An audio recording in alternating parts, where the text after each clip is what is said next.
my name's Adam from Indoor Outdoors, and today I'm going to be showing you how to assemble your Volcann rocket oven and stove. The first thing you're going to want to do is take these 4 pins and put them on top of the stove.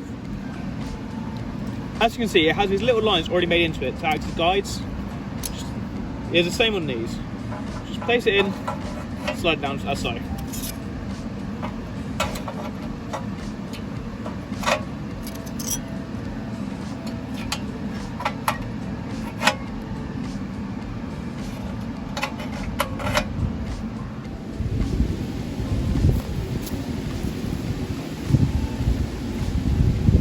For the next step, you're going to want to take your oven, just place it on top using the lines on the bottom as guides.